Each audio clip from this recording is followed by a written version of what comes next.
G'day guys, today we are going to be covering the tricep rope pull down.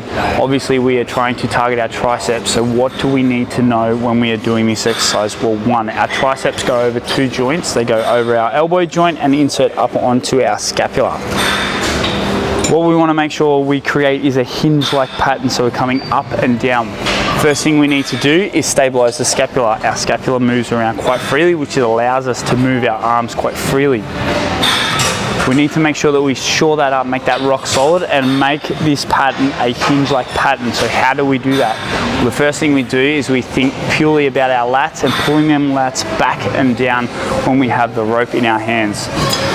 So we're in this position here and we're pulling back and down. Already you can see that I'm trying to push my hips out, and the reason why I want to push my hips out is that if I stand up tall and push down, you can see that the full extension doesn't quite occur in this position here.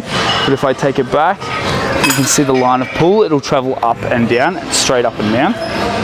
So again, my line of pull here, you can see that we're still on an angle, but if I slightly tilt forward and push all the way down, see the full extension of my elbow occurs here. So we'll go again. So shoulder blades back and down, slightly out with the hips, and we're going to push down and separate the hands. Now, a lot of people will find themselves coming up at a right angle and coming back down. We need to come all the way up, all the way back down. We need to create that stretch through our triceps. So again, in this position, shoulder blades back and down, pushing down, creating our full stretch. Okay, don't allow these elbows to fall forward. If you see people, a lot of people's elbows will rock back and forth when they're doing this. They're trying to hinge and get momentum into the lift, right?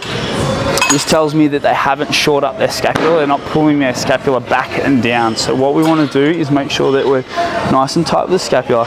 Elbows are pinned down by our side and we're pushing down, creating a full stretch of the elbow, pause at the top, back down.